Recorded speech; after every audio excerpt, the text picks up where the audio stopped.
Hello guys, this is ForsakenSpartan welcoming you everybody. Good morning, good afternoon, good evening to everyone. Okay, here we are. Actually, yesterday we had a live stream, and as from 20th we started the friendly tournament. So for 20, 21st, 22nd is the finals, and we have the Total War Trivia in Dresden and Cam on 22nd. So here we are. I have cut a different section out of my live stream, and I wanted to upload the matches in YouTube. So here we are, the round one and sorry, match number one and match number two are available for you awesome peoples. And anyways, you can just directly catch the matches while that I will be covering the whole CMO events in my Twitch channel. The links should be down there.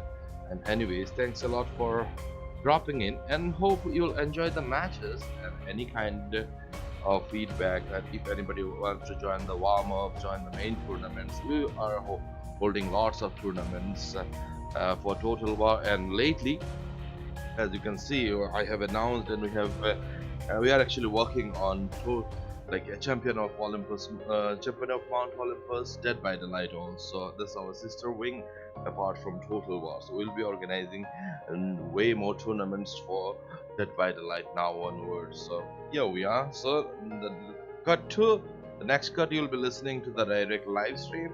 So we had like 4 participants on the match number 1. You will see Professor and God will be fighting among each other, and on match number 2 you will see SkinnyBlack and the player SlayHer. They will be fighting each other. So who goes to the next round, and all these things you have to watch the whole video and you can check it out. And for other live things you can come to my channel. The link is down there. You can go and check out all the CMO events and next upcoming stuffs in our website also. Apart from them, thanks a lot to Check Up for joining us as our commentator. Along with that, thanks a lot again for Solomon. He also joined as a new commentator for CMO. Apart from that, he is kind of a promotional sponsor for the month of October. So yeah, on that note, let's begin. Okay, let's go. Let's start the intro. Sorry for that. Okay, Professor, up to you. I already gave my intro around the start. Okay, but we are starting the match now, so go. Ah, okay, fine. Your fans want more. Oh yeah, my fans. Hi, I'm the professor, or that's what they call me around here.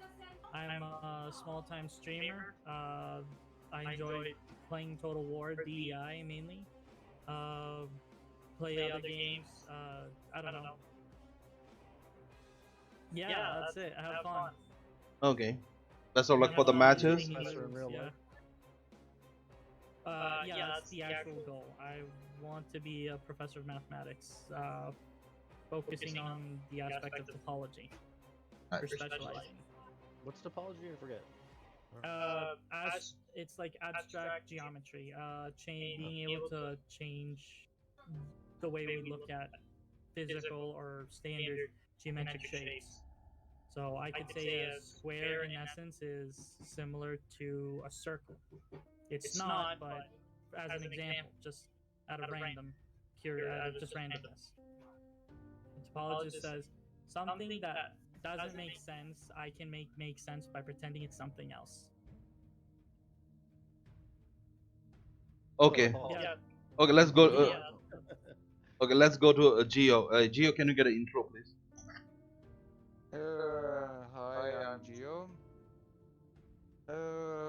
Quite new for the eye, but I'm enjoying very much to playing battles. So I hope we can put some very good show for you all viewers. So enjoy. Thanks. You got nothing to tell about you? Anything else? I'm what can I tell about myself? I don't like to talk about myself, but I can say I'm a good guy. I'm a nice guy. Yeah, Are awesome. you nice to me? I will be nice to you. Yeah. Fair guy. Okay, there is our second participant, God. And yeah, are you guys ready to load in or something? Almost. Okay. You have 5 minutes time. Yes, yes. Okay, let's go and we'll inspect the units, and both of the participants keep your units in a small group while we check them. Keep them in a straight line. Yeah, I think you have watched it last match what we have did. So we have to inspect all your units. If everything is good, then we carry on. You will get 5 minutes after that. Okay. All right. Professor, Right here. hit ready. Nope. Here we go. No. Alright, best of luck. Best of luck to both of you. Thank Thank you. you. Best of luck. And good luck to you too. Okay. Okay, boys. Match number 1, round 1, friendly tournament and group stages. It's God versus Professor Warfish. And yeah, thanks for the follow. My alerts are off right now during the tournament. So haven't seen Nervia in a while. So it's funny. Both of these factions are in my top 5 factions that I love to play multiplayer. So Bactria is my all-time favorite. Love their roster. And okay, then whom you Nervia are checking? is- I'm checking Nervii. You got Nervia? I'll do Yeah. Bactria then. Okay. So Nervia just has a Okay, let's really finish the thing then. Well, if they can go and build their things, right? Okay, 1, 2, 3. Go. Couple over. 3, 4.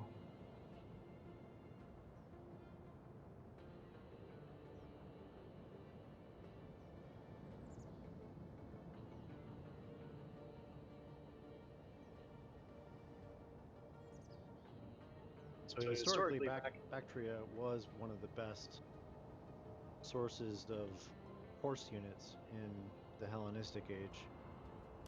So it's pretty good. Oh boy, Their cavalry really good. Ooh, look at that shield. listen. Check up. Can you come to Nervii? He is allowed to have one type of units, 3 maximum, right? Yeah. What am I saying? He has 4 of them. Or is it the early thing he included? Yeah, I think it's. Yeah. So it's 2. Look at the It's spearmen. 2 medium. Oh, the spearmans? Yeah. Late. Like, yeah, late and early. Earlier. Yeah, no, he's good. Yeah, it's good. Yeah, that's all. Okay. Alright, I'll tell Gio he's good then. Yeah. They have 5 minutes after this. So.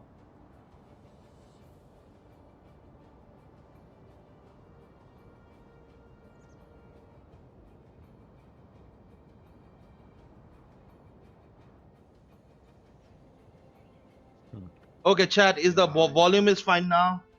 The game sound is too much or something? Earlier, you guys are telling or something. Yeah, we'll have to see in the actual battle. Okay if then. it's too loud. Okay. So I don't know how much you know about the abilities for the generals in multiplayer, Solomon, but there's 3 distinct generals that you can pick. There's the tactical, the warrior, and the strategist. So each of these 3 different abilities completely changes kind of how you build your army. And they're super impactful, like depending on how you use them. So one thing I always try and watch for is like how well they play their general abilities. Just a quick question: is there a cavalry ban? Are we No. doing that? No cavalry ban. No. Okay. All right. I'm ready. So yeah, if someone can let Gio know. Yeah, you just hit ready. You'll get ready in 1 minute. I think more than 5 minutes now.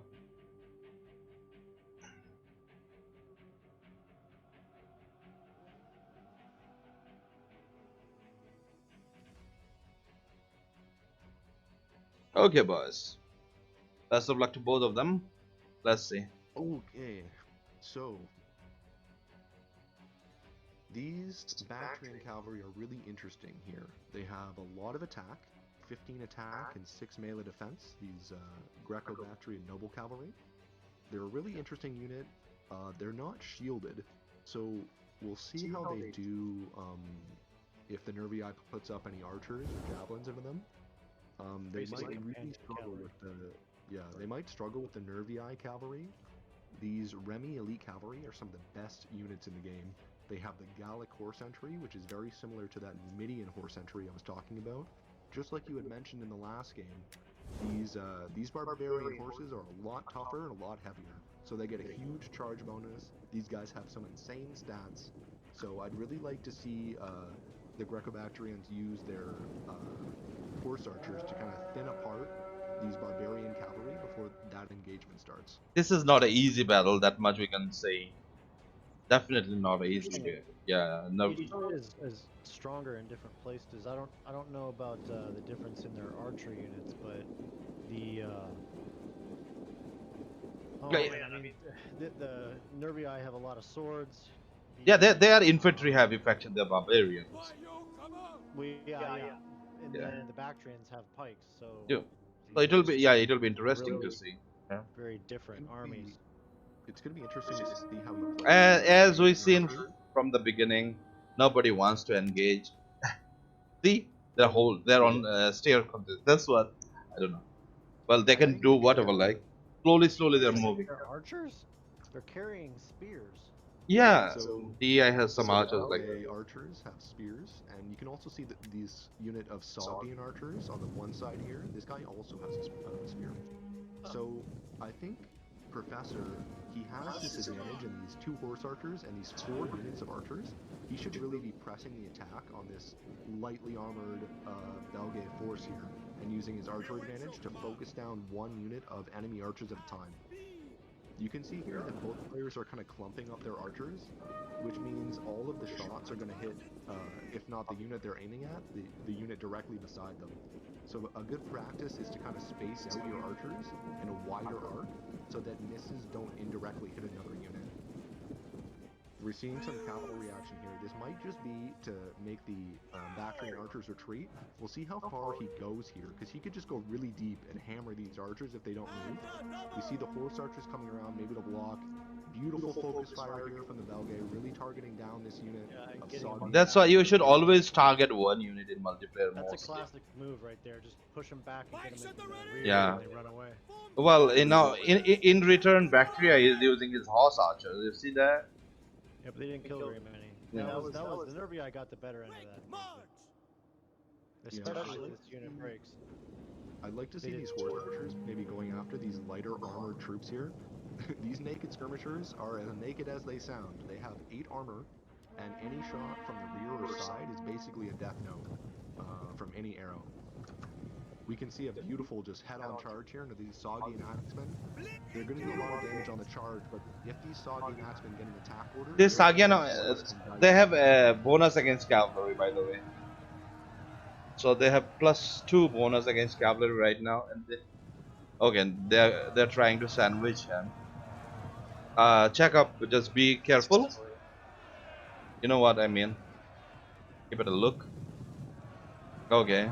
I think this was a bait unit just to absorb the charges, and now Bactrian cavalry is here. Yeah, we'll see if this Bactrian cavalry can get on top of this medium cavalry. The problem I'm seeing is just a beautiful move here. He's got the spear support already right here, followed up by the javelin support. So these spears are going to make it a really hard life to be a Bactrian on a horse today. And these javelins are going to absolutely decimate this crush formation here. These javelins do 24 damage a pop. So on these unshielded, lightly armored Saugians and these armored, no shielded Royal Cavalry, they are going to absolutely tear them apart. Yeah, I like this. He's sort of staggered on the other side. He's kind of pulled back a little bit, and he's pushing down the other side. It's smart, and he's got those 2 spear units. Those 2 spear units keep him from pushing through, and he's got the 1 cavalry unit from blocking the other cavalry from coming around to get to the archers. So, I mean, unless Bactria moves more troops over there, he's got command of that side of the battlefield. This is just a really tough position to be in for Bactria. You've got these really expensive noble units here, and they're getting just just destroyed here by these javelins. Like, the cost-effective portion of this Belgae army on the flank here is just wonders right now. He's got his general trapped, already down to 60 men here. He's throwing javelins in, he's got the spear support, and we're not seeing any moves by the Bactrian to really capitalize on all the forces that have been put on that flank. We can see some reinforcements finally coming in. We've got a spear unit of Yvonne Guard here, and another unit of Thorax Swordsmen that are going to try and lighten the load on this flank. But I figure he might just have to commit to the rest of this battle because this line of phalanx is super slow, and I don't know if he's going to be able to catch these enemy Belgians here. If he can just keep them from, I mean, I don't know. He's doing the right thing. Every guy's being smart.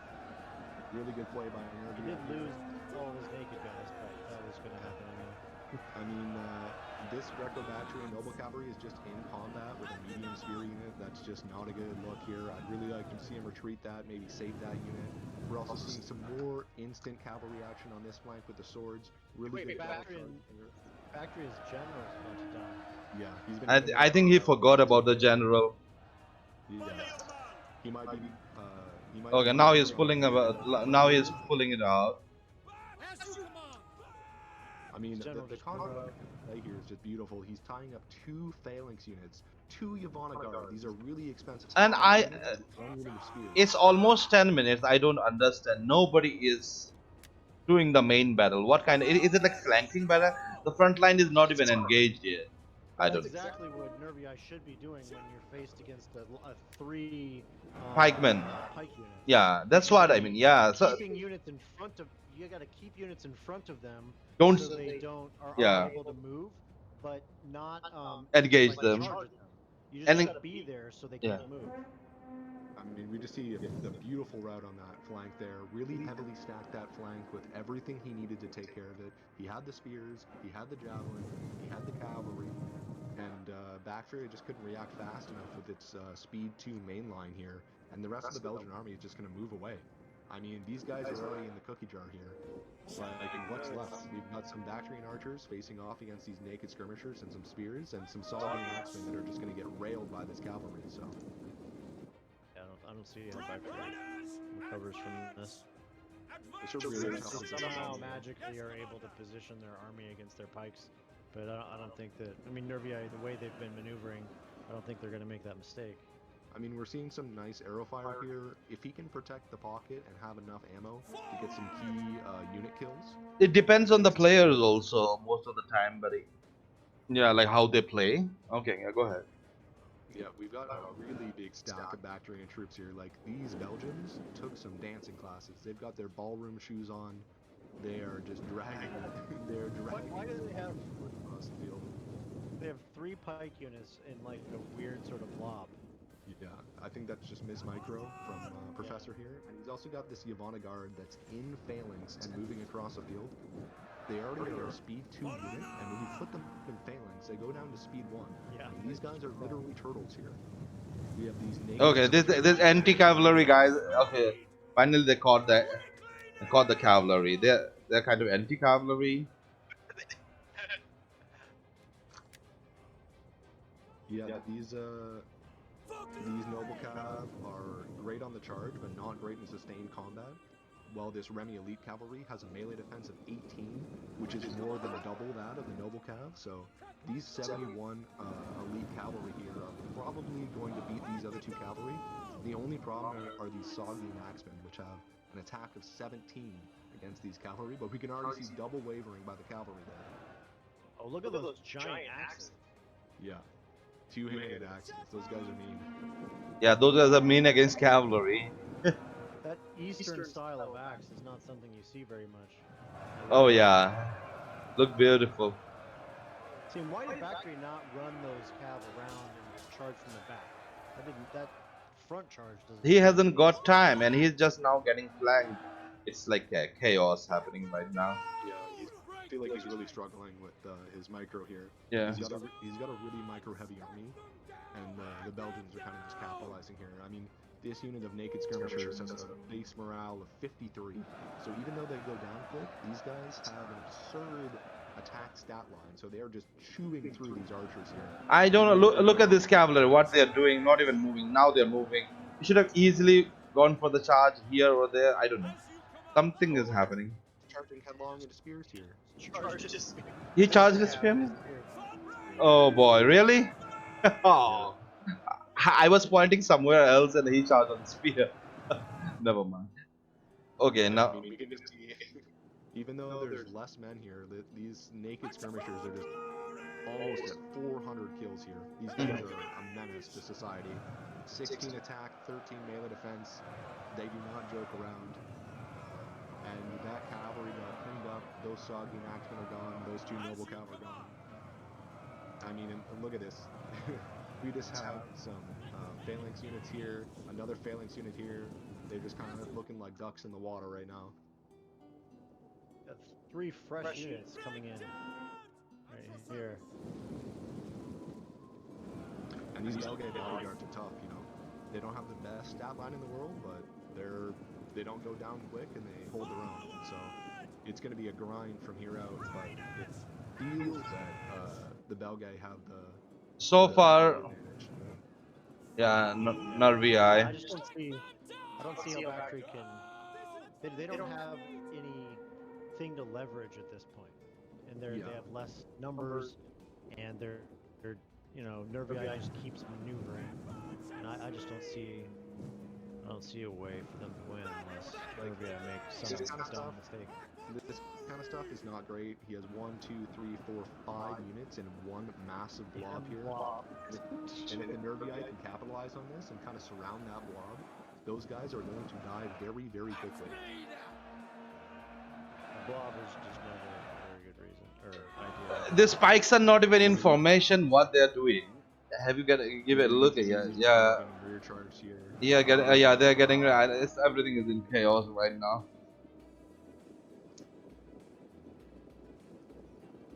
I mean, the absolute best way to kill any unit in DEI is to engage it with one and hit it in the rear with the other.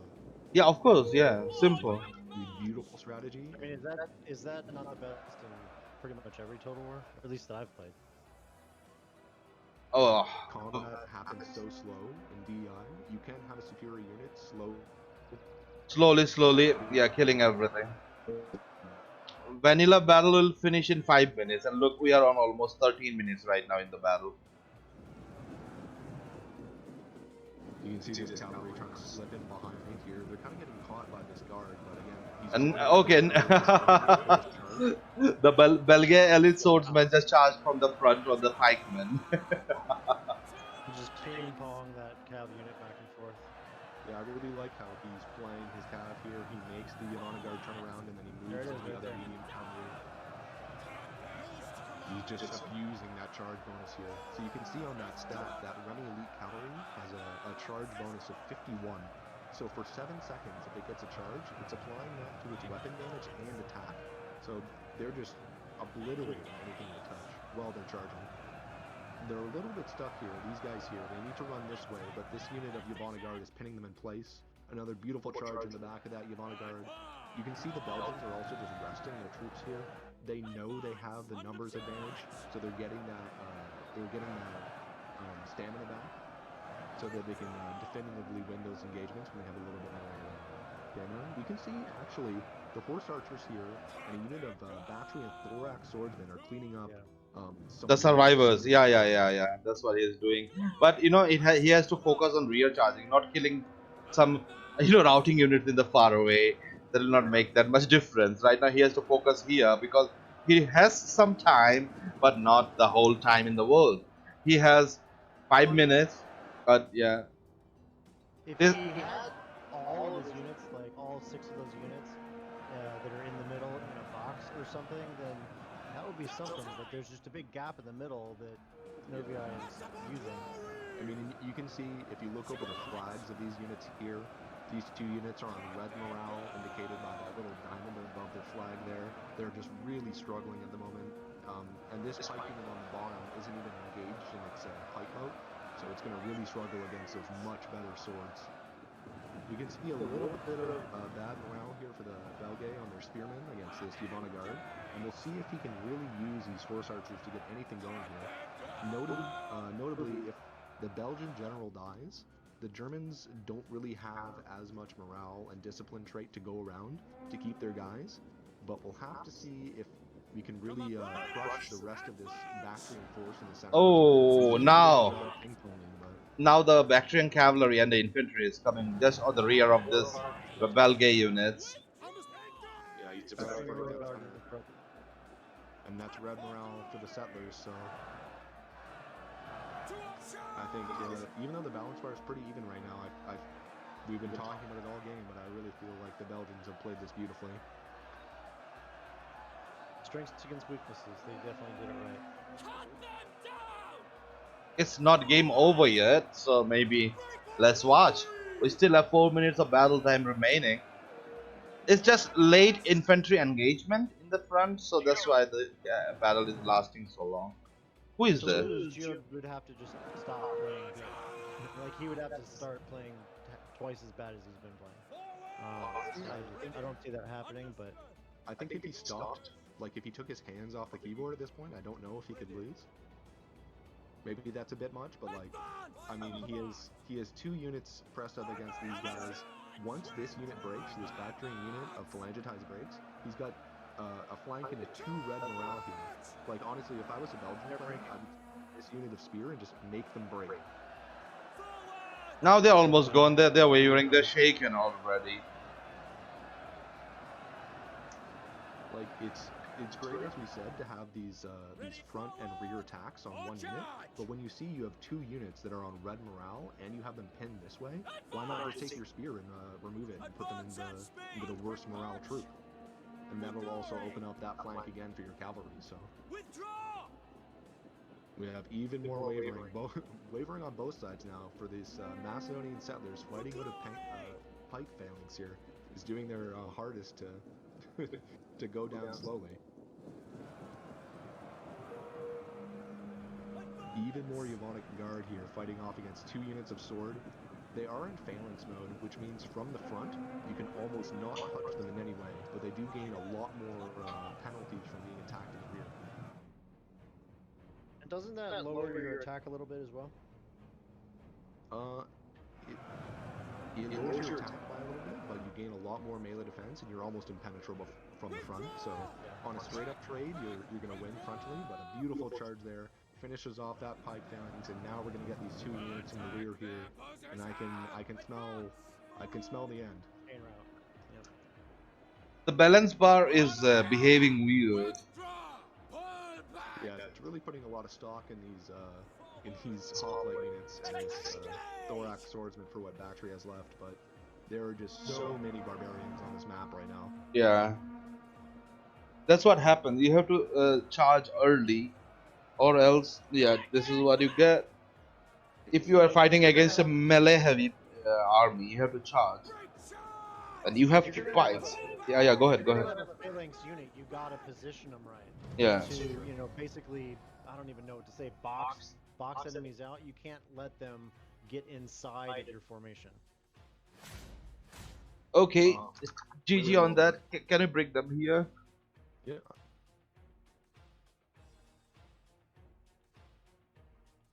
Okay, somebody ask God. He's a winner, so yeah. Welcome back. Well played, Gio. That was an extremely well played game by the Belgian troops there. Excellent maneuvering. Thank you very much. Thank you. Jacob, are you there? Yes, I'm here. I watched your whole game, sir. Yeah. It was you. Yeah, I just I didn't recognize your voice.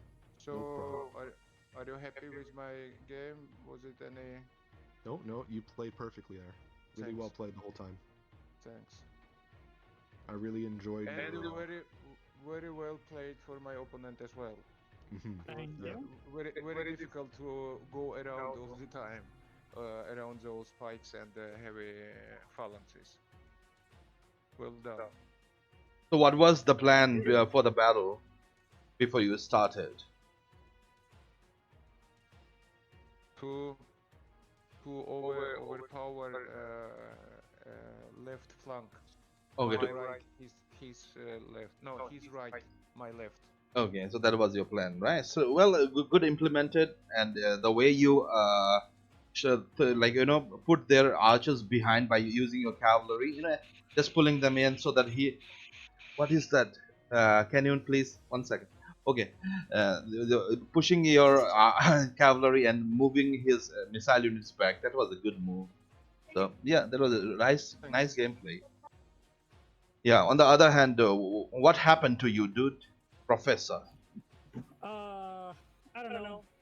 My mind's not into it. I sort of just let myself get surrounded. I managed to make a square, but I did poor unit management and let one of their horses just get in and start wrecking everything in. Okay, Which so was, line there. Then once he got in, a couple, I think they were like medium light spear units got in there, and just gave you that penalty from being surrounded for. yeah, and you couldn't close your ranks, and we were saying when you, near the end, when you have an army that has a lot of phalanx units, you just got to keep the enemy outside of your formation, but if you let them in, then it just kind of screws everything up. yeah. okay, so yeah, on that note, let's see how these guys have done so far. The best kill on Narviai, sorry, Narviai Rooster for Geo is I think 340 kills by his Belga elite guards. On the other, 98 by the naked skirmishers. really? Where? Oh yeah, sorry, I missed it. Yeah, 398. We're eating And up those archers all for that- breakfast. yeah. All Three, that chest hair. yeah, It's just like 319, 98, and 340. Pretty decent jobs on the elite guards as well as the naked dude. We always love the naked.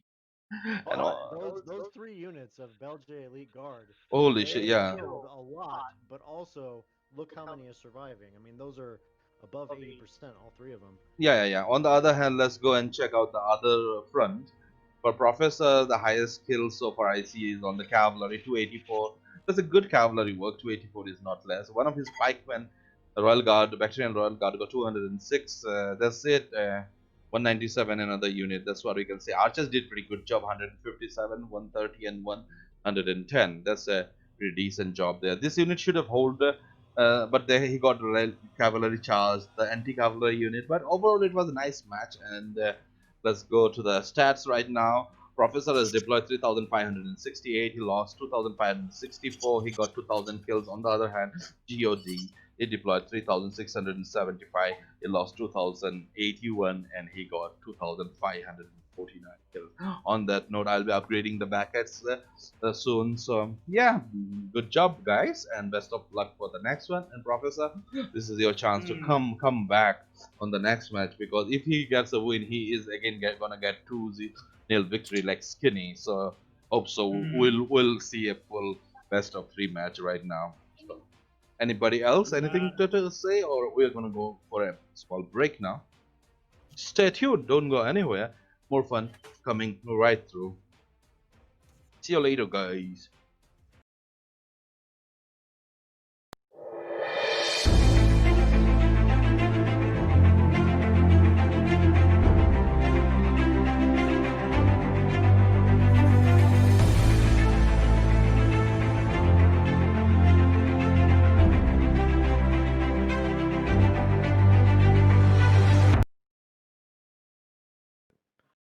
Okay, guys, welcome back, everybody. Yeah, we are on the match number 1, round 2, between Professor and God. Here we go. So, are the participants ready? Yep. Okay. You can hit start whenever you're ready, and I'll move you guys to your channel. Yeah, move them after inspection. In vanilla, these are 2 of my favorite factions. I really like Egypt, and I really like the Boii. Good luck, Professor. Best of luck to both of you. Thanks. Okay, boys, match number 1, round number 2, group stage, Egypt versus Boii. Let's see who's gonna get this juicy victory. It's do and die situation for Professor. He has to come back, then he has to win this. On the other hand, Geo can secure the victory. The brackets are updated. You can go and check our website. If you wanna register or something, you can talk to Lucifer or talk to me or talk to Trash Gamer. But mostly we are the organizers. You can talk to Lucifer and go check out our website. Too, but I can't help you at all with anything. Yeah. You can talk to any one of them. They will, after all, like, you know, refer you to us. So that's why I'm telling. Here we go. You can talk to all of us, but we're all pretty useless. I'll take Egypt if you want to take Boyan. I'll check Professor. Oh, okay. Yeah, he's right on my face, so. Okay. 1, 2. Good. When we're starting, Professor, don't move. Just so I can get them. Professor, don't move.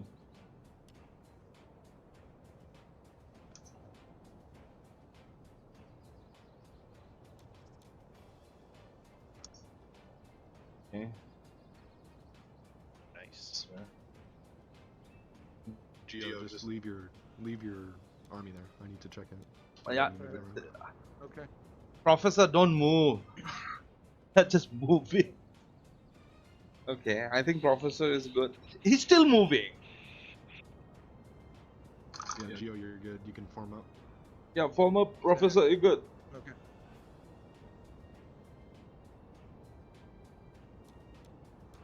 Such silly cats. There are 5 minutes to form up. Then let's see. What do you say, guys? Are the participants still here? We can move them out.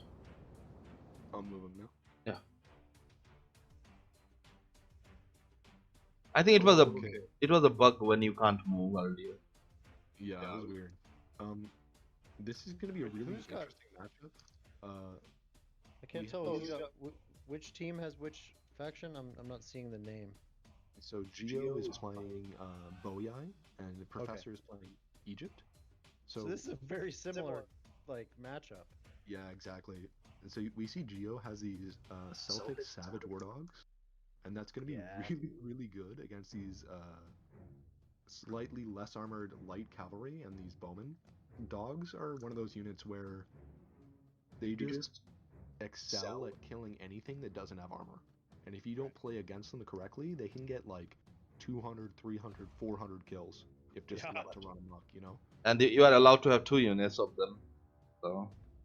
I love dogs in Rome too. I love them.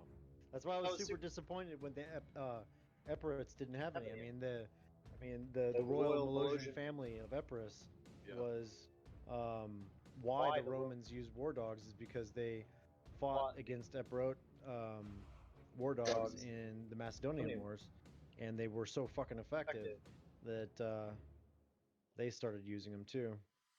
Oh, I just want to point out here, these 3 swordsmen, the Boei have, in my opinion, the best 2-handed swords in the game, because all of the other units that are similar to this, from barbarian factions, have speed 2. But these 2-handed swords have speed 3, and they also come with a scare effect, which is very rare in this game. It comes on elephants, and then a few melee units. So if used correctly, these guys can create a chain route almost instantly with the charge. And they had a crazy missile units also. Like I don't think these units exist in. Is that Hannibal tactics from Kane? Hope maybe. I guess it looks like it. Because I know.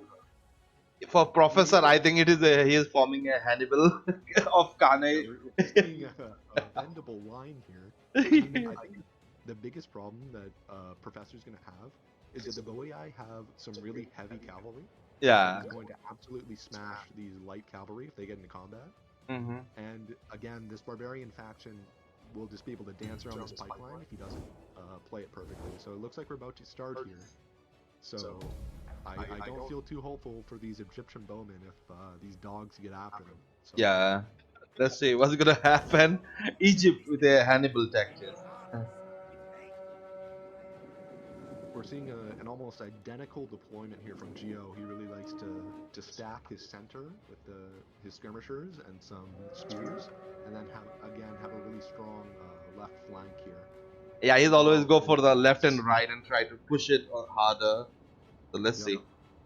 It's a good adaptation against just the pikes being in the front. Yeah, for sure. Well, it depends how you play, mostly. Pikes are just one of those units, like, they're incredibly powerful, but they have to be played correctly and played incorrectly against to get their most value. You know, we saw how beautifully the Pikes got played in the last game, so we'll see if Professor has a little bit more micro here to get these guys in position. So we already see Geo and the Boy Eye peeling off this huge flank. He's got these dogs and one unit of his late noble horse, so even if Professor tries to threaten with his lighter, very fast cavalry, they can't really do much against these huge swords, a spear, war dogs, and a unit here. And he can't really disrupt his main line in that can a bendable formation. So The bendable formation, yeah. working hard. Oddly enough, this brings up one of the changes I would make to the battle engine is you can't really retreat without turning your back in this game, which I think is I mean that doesn't make sense. I mean, why can't you do a retreat in formation? You know Well, what I mean? that's what Hannibal did. He invited the Romans in while he was fighting. Like you can retreat while you are fighting. That's how Hannibal put You can take a step back and then take a step back. take a step back, in rank. yeah. And by the And that's something that should be an option. Just like make it 0.5 speed or something like that. But Look at that this should be chart something here. you can do in this game. These slingers have 190 range against these I- bellows of 165. So not only are they kind of outgunned cavalry-wise, but these slingers can pound these really heavy unit of Egyptian pikemen if they want, and you know break a hole in that line if they have to. I'm really interested to see how Professor's going to use this light cavalry, because he spent so much gold on this infantry. He doesn't really have any of the linen cataphracts. He doesn't have any of this the dude, cavalry. boy, I don't even want to move. Technically, he don't want to move. This sometimes gets frustrating for your opponents when you don't move at all. Like, look at this. He just, I don't know. I mean, he's engaging on this flank here really nicely. He's got these dogs, and if these dogs get in range of these archers, it is over for them. That No. unit of war dogs will absolutely kill every single archer there. Why I'm telling is this is a tournament match, and you don't have the whole time. 1 second. What are they doing? You don't have whole time, and you have a time limit. If this match goes draw, then whoever gets more kills gets the victory.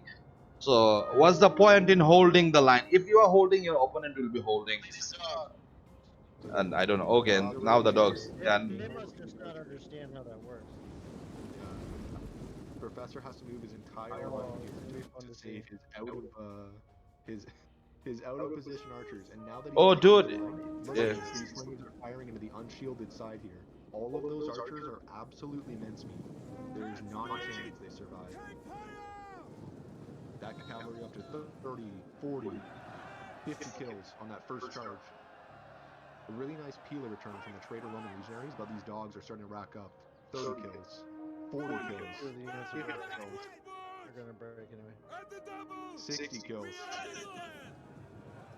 70 kills, 80 kills, 90 kills, 100. Now that the archers are running, these dogs are absolutely after them. That's 140 kills. All of those archers. 160, 167. It's just climbing. This is the thing.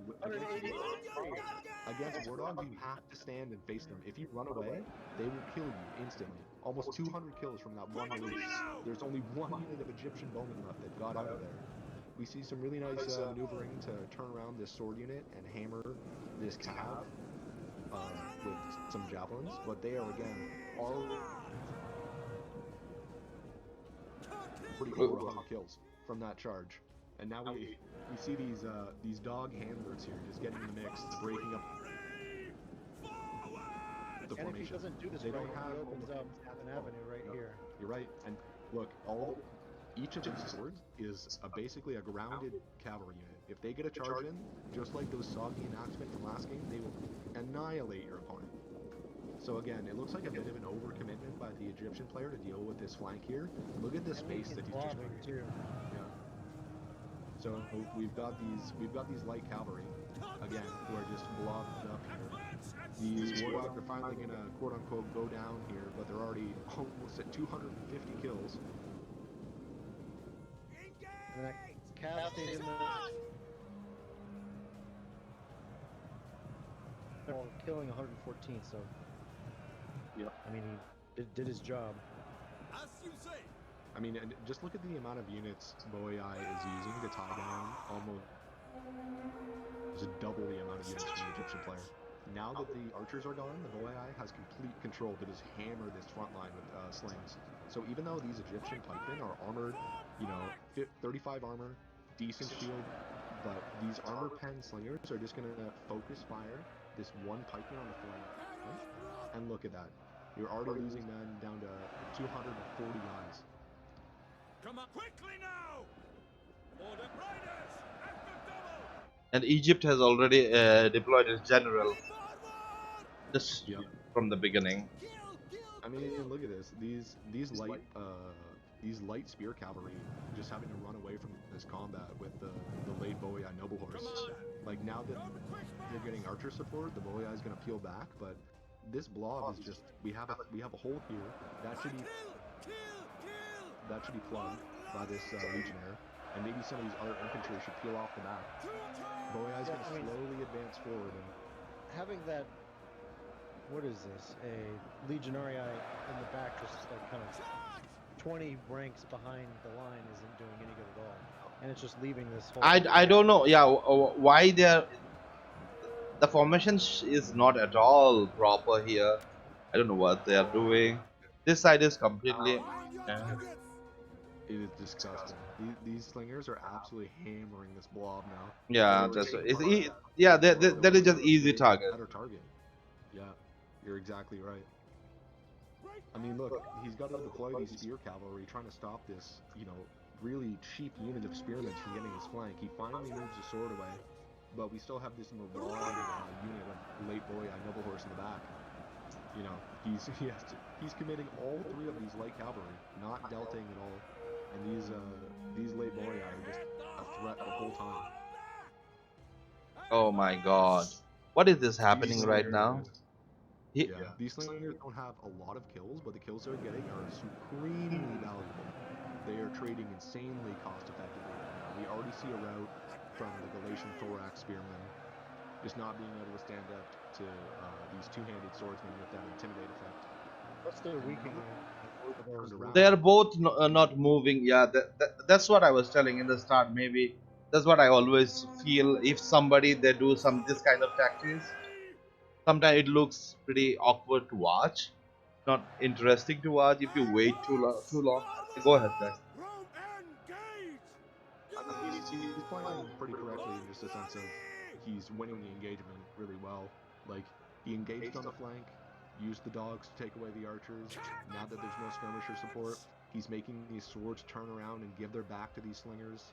Like, it can't be going better for the Boei right now. I mean, look at the morale on the general. Look at the morale on this sword. All yellow or red. This is just really taking it to Pound Town right now. And the rest of the Egyptian army just has to stand here. I mean, what are they supposed to do? Maybe they should move over and plug this gap. But if they move to support the rest of this already losing battle, then they're going to get completely swarmed again by these other dogs that haven't even been released on their flank. It just makes no sense for them to be out there just kind of in a circle and surrounded when they could have like formed some kind of line. Yeah. Right here, maybe. Just beautiful play to really. Yeah. I mean, these Celtic swordmasters. General.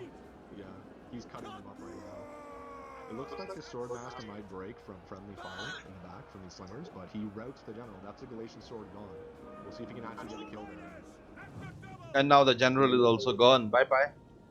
Yeah, it looks like the Egyptian player is again just gonna have to form a box and to hopefully survive.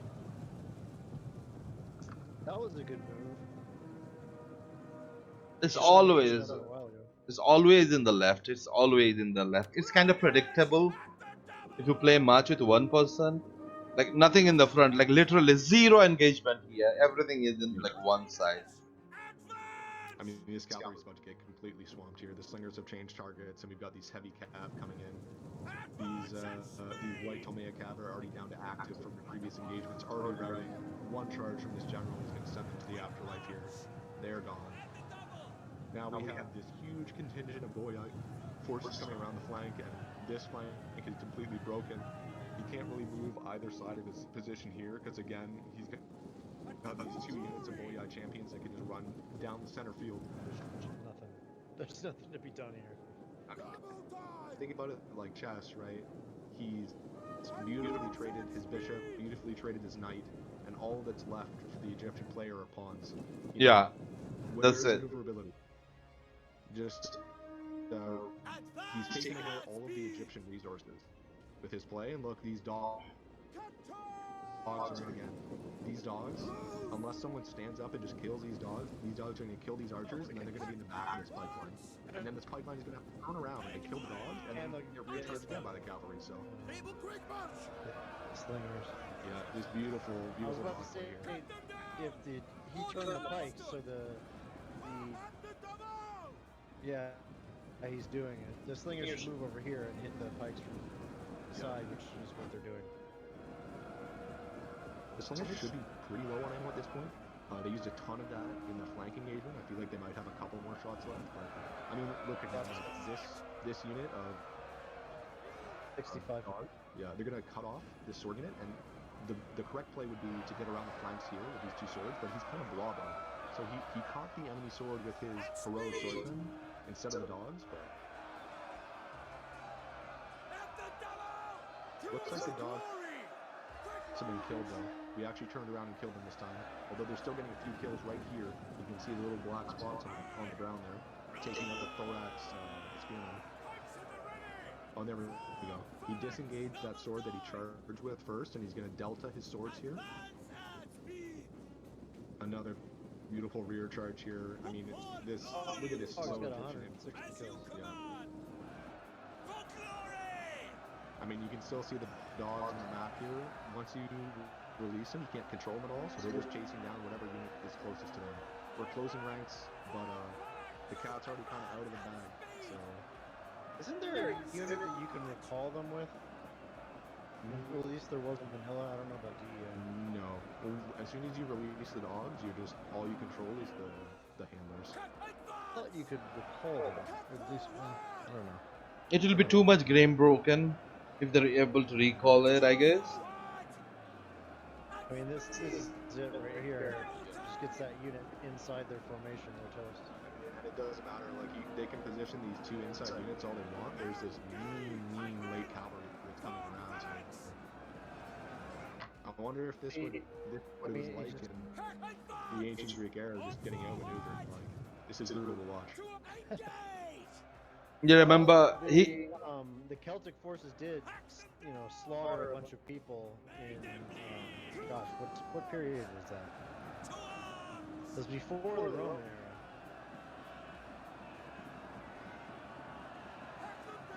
These dogs just showing off how powerful they are. Like, each of those units well above 250 kills, like, making it really... By the way, guys, Egyptians. yeah, this battle is gonna come to my YouTube channel, so day after tomorrow. Feel free to check it out. Ah, these dogs are coming back.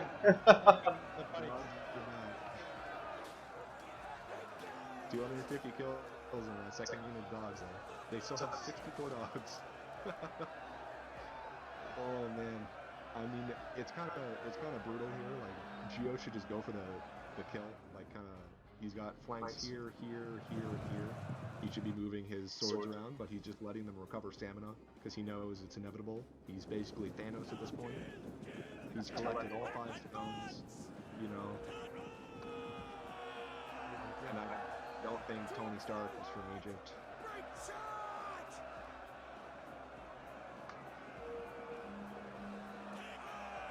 I mean, you can really just see, you can see all the money that was put into the Egyptian front line, but how much of that money actually did any damage at all? Like, these units are finally engaging in combat, but not the way they want to. So, the gold star on these units is almost like they're worth nothing at all. There's a sea of green here. Great chance! Really, really patient play, looking for all the right rear flanks, all the right engagement for his units.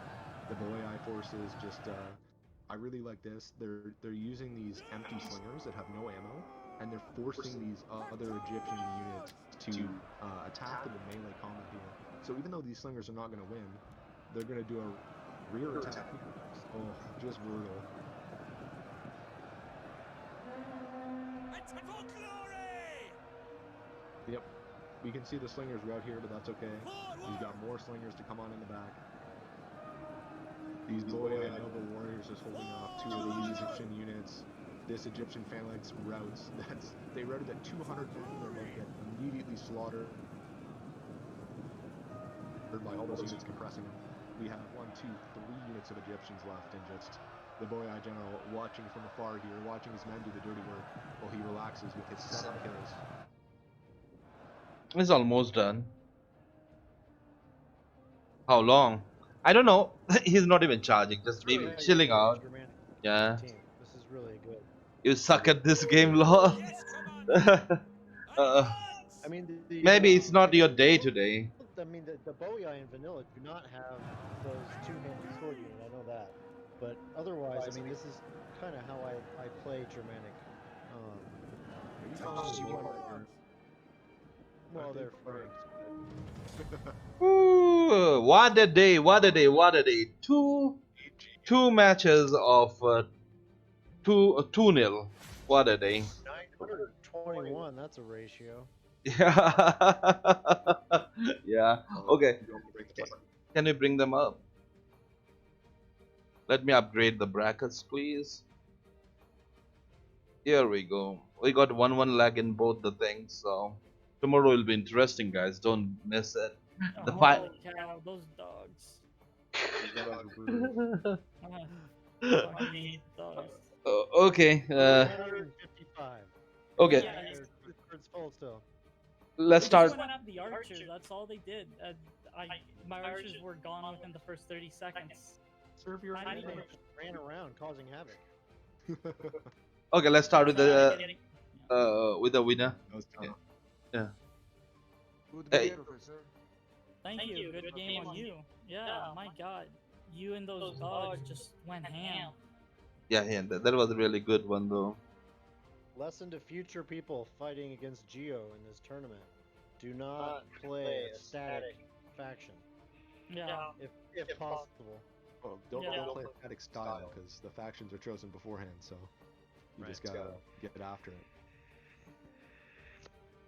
More Really versatile. well played on your positioning there, Geo. I like the flank overload and the decision not to engage the front line at all. The dogs really worked out there. Mm-hmm.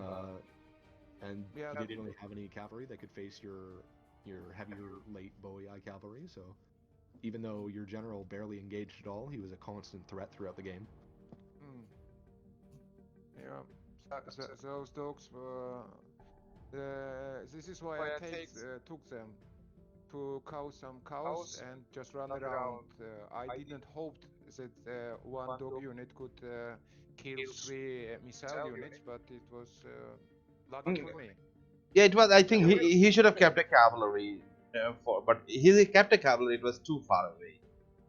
There was this moment when Egypt had those 3 missile units that were still kind of near their line. Yeah. And you had your strong side moving toward them, but then they ran the missile units at you, just a little bit, and then they were too far, and you released the dogs at just the right moment, and they could not get back to the line, and they had some troops coming up to back them up, and they couldn't get there in time. That was just the timing there was wonderful. That was, yeah. I was like, That's true. I would never use the dogs if those missiles stood behind the phalanx or pikes. I was looking for flanks, open flanks, and yeah. That was a good decision, by the way. Anyways, let's go for the. I tried playing with Alexander's tactics. He went because his tactics were very very diamond shaped. What? It was diamond shaped. It meant so that he could.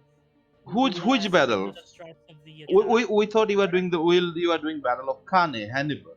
No, I was using Alexander's tactics. Alexander, which Yeah, battle? yeah. Have passed That us? formation was actually very good. I didn't know how to react to it. I didn't know what to do. Thank you. Yeah, I was really happy with the formation, but you did the way you split up everything just threw me out of. I'm like, is he really going to go? Because I knew you would have better cavalry. I knew your infantry would be a match, so I was trying to play it safe with my cavalry, trying to let you engage the battle, so when they engaged, I could hit you from the rear with your cavalry, and that sort of worked with some of your cavalry units, but I wasn't expecting the dogs. When you had the dogs, I'm like, how dangerous are they? Because I know in vanilla they're broken. They win against everything. It's so broken. Depends on how you hit them. If you hit somebody from the side with dogs, it's pretty powerful, or the rear, obviously. But in the front, they die really easily if. Yeah, you don't run from them. Yeah, but your archers can't take them. Any other unit, maybe a sword unit, they would have died easily. But archer unit doesn't have to defend themselves when they're too squishy to die easily. So that's what happens. Okay, let's. When they were just running around attacking random units, they hit one of these the pike units in the side, and they weren't killing a whole bunch of them. But still, it was pretty interesting to see like the 50 dogs attacking a pike unit from the side. Yeah, that was so funny. Okay, we're gonna upload it on YouTube day after tomorrow. On the other hand, let's go to the highest kill for Professor. It's 116 kills on one of his Gibiniani Legionary. I think that's it. His archers did shit. And yeah, technically I can't talk about any other units, and the damn MVP. 0 kills. How is that possible? Yeah. Which unit? One of your archer units. And Yeah. Oh, because that was the dogs. The dogs came in and yeah, they broke instantly. And on the other hand, boy, nothing special on the infantry except one unit got like those charging units, the sword of Lucians. They're awesome. Those were also big pain. They have like crazy amount of attack and charge bonuses, but the MVP for one have 237 kills, but definitely the MVP are the dogs. Yeah, go ahead. Once you killed your missile units, they being two-handed units, they were not under threat anymore, so they just ran in, which was the right thing to do, and then they just started, grinding.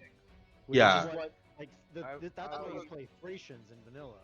They have a unit very similar to that. I forget what they're called, but the big, falcks that they. The flaxmen. Yeah. I was afraid Professor will use phalanx on my two-handed swords.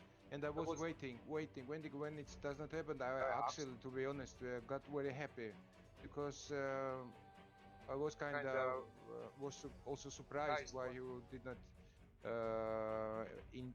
use your two or at least one pike unit on them, on the flank. He was protecting with his pikemen in the front, but he has 3 units of them, so that's what. If he had used those two sworded hands, they would not have done any big damage. Not at least like they did now.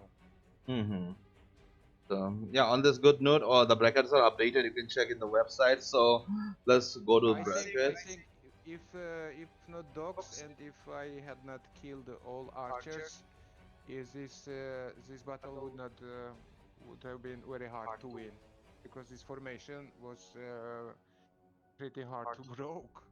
Yeah, your dogs have done really great job in the starting. So Yeah, well, dogs. I hate dogs. yeah. I'm gonna be quite honest. So anyway, the best of luck. Skinny, can you get an intro from you? Sure, yeah. What's up, guys? I'm SkinnyBlack. I stream on Twitch and play mostly like strategy games, Total War and stuff like that. I actually joined this tournament through a lovely fella named Same Dave Smith. He introduced me to this group, and yeah, didn't make it the last time for the 2v2, so now I'm going to be joining in for the 1v1s. Guess I have. You cut off there. Oh, I said, I guess I hope I win. Yeah, that's SkinnyBlack for you. Can you get a shout out for SkinnyBlack, please? Guys, you can go and check him out. And yeah, SlayHer. give a proper intro. You also stream, so. Hold on, I'm joining. Okay.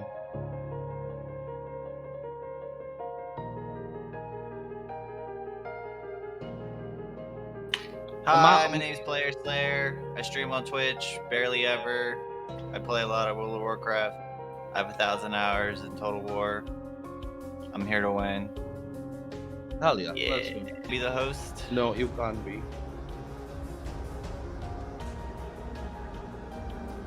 Okay, now you join again. Skinny is the host now.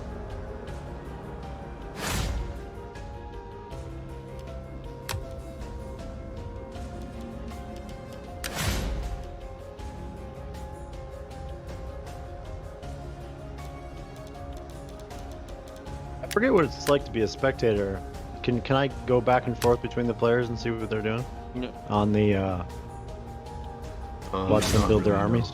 No. Like you can, it's just really laggy, and it doesn't update properly. So usually, when you're a spectator, it'll just pick one side, and then you can see how they build their army. But switching back and forth, it's a little bit Okay, hectic. one second. Commentators, don't talk anything about the faction until I remove the screen. Don't talk anything about the units. Okay, boys, we are ready here on our match 2 of the Friendlies. We're gonna remove the thing as soon as we go to the loading screen. So we should have a poll right now. What do you guys say? Who's gonna win the first round? What do you guys see? Yeah, go ahead. Peace in the Middle East. Without revealing anything, I like both players' armies.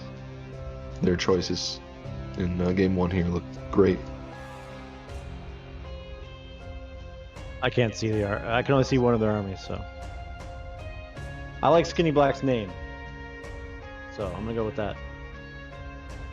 You like his name? Okay.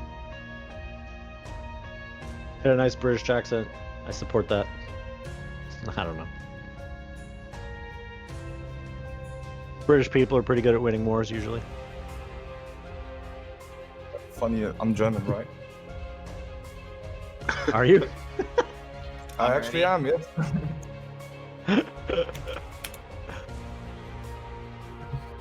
Germans have won a lot of wars. You beat the Romans. Okay, boys, we have a poll out. I'm mostly German too. Well, eventually the Germans also became Romans. They became the Holy Catholic. Okay, one sec. Empire. What you are doing here? Holy Roman Empire. Yep, you're right. Yeah, you're And then They lost commentating. everything. You're commentating. Prof, Can I commentate? I'm asking, are you want me here? commentating? Are you commentating? Here we go, boys. I would like to. Okay. You can kick me out if you'd like. Shouldn't we be? Are we Okay. moving the players out so they can't? Yeah, go take the shower. You told you wanted to take the shower. No, fair No, enough. I'm talking about the players, but I mean, No. The procedure here, Solomon, is they're going to stay in here with us. We're going to check their armies to make sure they didn't bring an improper amount of units. And then once they're good, we move them to a separate channel and they can begin. Yep.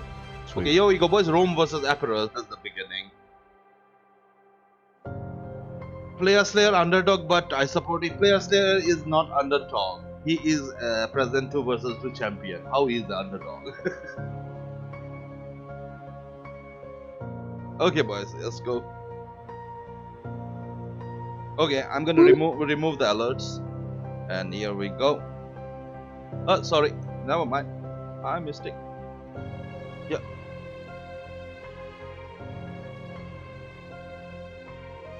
Did you bring any dogs? That's my question. Okay, who is checking home? I'll do Rome. Okay, I'll do Epirus. Don't move, Skinny. See any dogs? Alerts are not there, Mark. Wait, you can do it Really? later. I'm really disappointed that Epirus didn't bring dogs. Thanks for the 300. Try not to talk about the units until we hit start here, but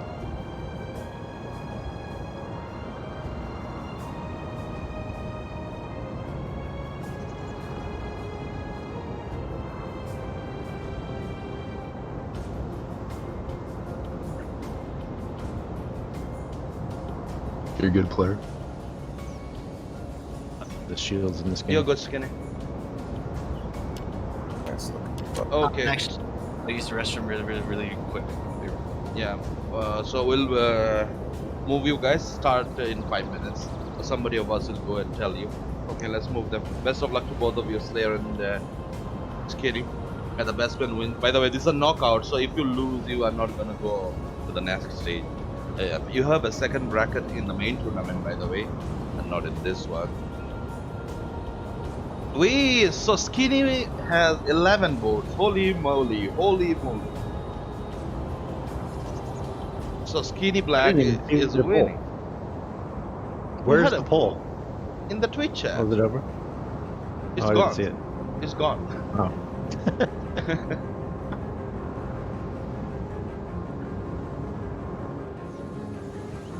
My passionate misperception of his nationality clearly won the day. Indeed.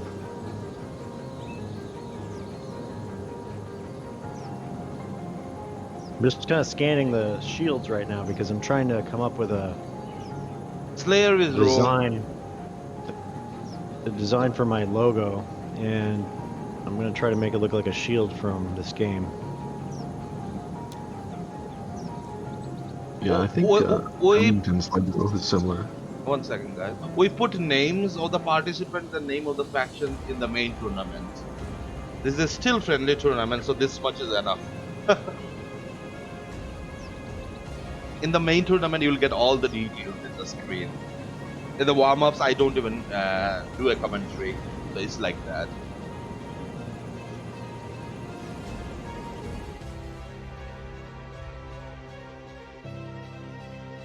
I was talking to somebody in the DEI Discord, and I was asking if somebody had collected like pictures of all the different shields in the game, and they didn't know of a place that had, but they told me that there's a, I wrote it down somewhere, there's a folder in all the different mods that are out there that have all the images. Yeah, because So they I'm had just to gonna- make them and put them into the game somewhere. So there's a collection somewhere. Right. So I'm gonna go in and download like every graphical mod that exists, and then dig through all of them. And I'm look at really all the partial shields. to the Greek hoplite shields, the big round like Yeah. Rhodes and Pergamon. They really have some nice ones there. Oh, are both the participants are out? They're not here, right? Rhodes is who I conquered the world with in DEI. Okay, yeah. Okay. Congratulations. Sorry. Best of luck to both the participants. Let's begin. Okay, so initial problems I'm seeing for Skinny is I just do not think he has enough meat and potatoes to deal with the amount of flexible swords that Rome has here. Not only do they have the Eagle cohort, they have some really high morale swords that are going to be a lot more flexible than the 3 bronze shield pike that Skinny has. The only advantage that Skinny has right now is he's 1 cav up on player Slayer right now. He's got 2 Thuros cav and 2 Royal Heavy cav. So we'll see if he can transition his cavalry advantage into something more palatable in the battlefield, because I feel like he's going to really struggle to deal with these Roman swords. I think his archers. I think he might have an archer advantage too, but I don't know the unit specs. I'm looking at them right now. Yeah, so we see slingers from player Slayer, which have 15 more range than the Cretan archers. So the Cretan archers are great because they have a bit of armor, they've got a shield, they have the elite bow entry, so they do the most amount of damage. But what's kind of really scary is that... Yeah, can you see this units what Rome is doing? They're separating. I'm in a tactical view right now. I don't know where they're separating all 3 cavalry units in the left flank. I think he's going to do something sneaky. He's doing something sneaky, but I feel like SkinnyBlack has already caught on. He's already transitioning his cavalry over to that flank. Mm-hmm. So let's see. The cavalry battle should be decent enough to look at right now. So let's see how it goes on. Okay, some. So this is interesting from player right now. He's moving his slingers over to the right flank, which isn't perfect because they're going to be firing into the shields, but currently all of Roman skirmishers are the absolute farthest distance they possibly can be from the enemy cavalry, so they're going to have a lot of free reign to kind of get back over the side here, really get behind the Epirus lines and get some really destructive shots. And the best part is right now, look at this. Rome is charging right head on. That's kind of good. Epirus has to decide what they have to do. These units are getting some countering from the pillars. Well, Epirus can hold against Rome easily. It's not that hard. But let's see. It depends on how they maneuver, mostly. Well, he's doing a really good job of protecting the back of his lines right now with these Rarii. These spearmen are just going to protect the flanks of their swords here, so he's going to get some one-on-one engagements. Hopefully he gets all the charges here. He's got 1, 2, third charge order. Looks like he's going to get them all. He has some beautiful precursors going inside of this throughout this Persian infantry right here, and he's also moving all of his javelins over the side. If he can get some rear javelin attacks on some of these Epirate sword units, they are going to be absolutely done for. It's too many missiles right now on Rome. Just in one side. Rome's got its general exposed. Oh yeah, it is. I mean, I think Rome's okay. But he didn't go after him though. Yeah, I think now he's he okay knows. with both Now of these he knows. girls I mean, he has, cavalry. he has one more capital to defend him, I guess. Okay. He's really gonna have to use some of these javeliniers. He's got 2 javelin units stuck inside of his. And you know how Imperial Rome Eagle is cohort here? ditching the front line. He don't want to get in engagement with the pikemen. Technically, pikes are running him. Oh, come on. I can understand what's happening. Sure. I mean, it looks. I mean, each side has their strong side, and kind of like which weak side collapses first. This actually happened a lot in historical battles, where, especially in Greece, where the tradition was, I think it was the right side that was the strong side. Yeah, right side is always the strong side. Yeah. Right. Until Leuctra and Epaminondas flipped everything upside down. So unfortunately, here he's letting these guys get around. You have some yellow morale on these Imperial legionaries. They're kind of pinned against this Thesprotian infantry and this Greek pike shield. It's going to be really hard to get this sword unit in the center out. He drops the hollow square, which is going to be nice. Those infantry are going to die a lot slower. What he's doing is finally getting all of these skirmishers around, but a beautiful maneuver by Epirus again to bring the cavalry back. So he sent all 4 cavalry units to his right flank, but now he's brought one back while all of the Roman cavalry is still distracted. And this one cavalry this can do cavalry is about to get a lot of work done. Lot of the damage on the slingers or on all the other pieces. You're not supposed to charge on those. Legionary javelin man, instead of that he could have charged here. He would have done more damage. Okay. I mean, this Roman cavalry has been running a lot, not doing too much. It's kind of just supporting his backline with the spears right now, but we're seeing both of the Thuros cav creeping all the way around his backline. Surprised that he didn't try to run the slingers around the back instead of just. I don't even know what they're Armored doing. legionaries are losing in the front line with Thesprotian swords. Can you see that here? I mean, the advantage that the armored legionaries have is not their attack or their defense, it's just their armor. Yeah, they have an incredibly high armor and morale rating, but they're going to lose straight up to that. Okay, the legionary javelin man is done for now, is wavering. Break off! Actually, Epirus is holding pretty well. Look at the front line. At least they are like straight so far. It's not that bad. It's somewhat bad, but not that bad of a horrible situation. We have seen way horrible like this. Nice catch. So Rome ran his cavalry against exposed Cretan archers, but he ran. Skinny ran his shot cavalry against them. I don't know why he's leaving his archers in that fight. But yeah, that should was pull a them good out. side charge. They should pull them out. Armored legionaries wavering in the front here. Armored Legionary wavering again. So we've got two Roman- wavering units already. Romans have a priest cavalry unit on the right. On my right, I guess. Yeah, that Roman general was trying to escape the Thuros javelins, and it tried to fit through that gap there. So it looks like it's just caught on a melee. He might want to run it out again. This is interesting. The strong and weak sides have flipped. Like, what was the strong side in the beginning somehow weakened, and now Epirus's light cab is And now recharging. another mistake is happening by Admiral. His general is getting, shot by the javelin man. He need to pull them out. And you see here, I'm marking it. He's got his light cab there. He's gonna deal with those javelin men. Yeah, He's got and that other Thuro. So. he's still getting shot by the javelin. So, okay, now it's fine. Okay. That's something that I don't see from a lot of players in Rome 2. For some reason, if you have archer cav, like missile cav, a lot of people never charge them, and I think that's a mistake. I mean, you don't leave them in a fight with a tough unit, but if you get a good advantage, You don't just charge them because running mostly in they quick. can't catch. We have some beautiful cavalry action from Rome. He's managed to route 2 units of Epirate swords, really freeing up his front line again. He has his general and his other Marian legionary cavalry, and they're going to sweep across this Epirate line, and these Cretan archers are still very exposed.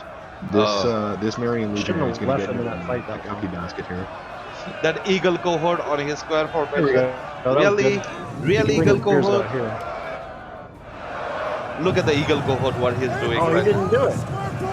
He must have not seen those forces there because he stopped them. Got double routing here. Double routing from the Thesprotians and the Epirate spearmen. They just can't stand up to this Imperial Eagle cohort. Already up to 313 kills here. Whoever wins gets $75 Odin. So why do you think they'll not be serious? Only one champion gets $75 in the friendly. No, I think he's saying they are serious. And we want them to be serious. So we see even more routing now from the Epirate line. Just a really good sweep by the Roman cavalry. Hammer and anvil, bread and butter tactic here to take out these Greek infantrymen. He's still got a little bit of this bronze shield pike to take care of. What I'd really like to see Rome do is just disengage this hollow square. I mean, this huge unit is fighting, almost half strength unit of Roman thorax. Like, just get this eagle cohort back in the main center line where. And he is bringing one more javelin back. Formation. This javelin unit is coming back for the Roman near the eagle cohort, and some of the routed Cretan archers. If they come back, it's going to be interesting. Okay, let's see the general. Rome's forming a new line. Yeah, the problem with this new line position here is I'd like to see it on, I'd like to see them move it up right to where the rest of the action is. They really need to box up the rest of these Epirates, and they can really sandwich them with this eagle cohort. He finally decides to deactivate the hollow square, but is still just putting them in combat with that same unit of swords. Double time. Okay, now they have to reform their lines again. Yeah, that's what they're doing. Headshot! Skinny still has a missile, 2 cavalry remaining for Epirus. And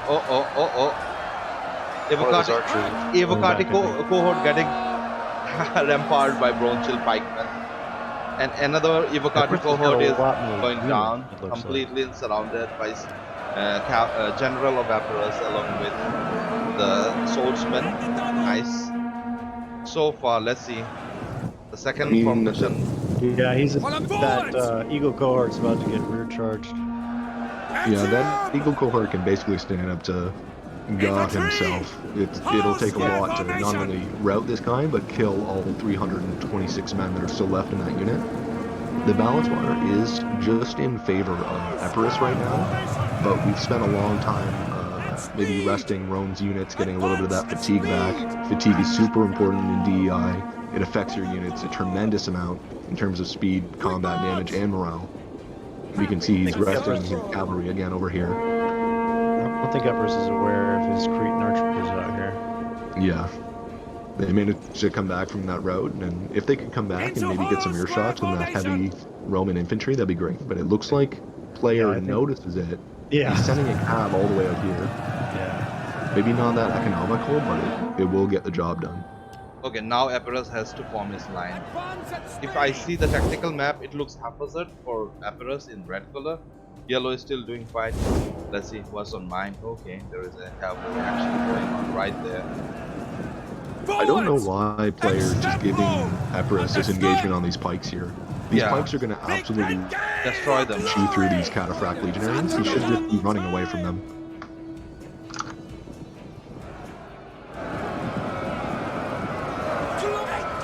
I really see that cohort got rear charged, but they barely took 10 losses to that heavy cavalry charge. They just do not care. Commander! Break, engage! He's using his eagle cohort again on the square formation. Orders understood! Yeah, that was just to repel the cavalry attack there. So he's finally cleaned up that short unit. Now we're gonna have this huge unit of Roman infantry to slam in the back of this. Can I get your attention once, both of you? Look at this. They are directly engaging the pikemen. Not a good idea. That's weird. I mean, he could literally move over just a smidge and attack from the side. Yeah, like both. I did not expect this from Skinny.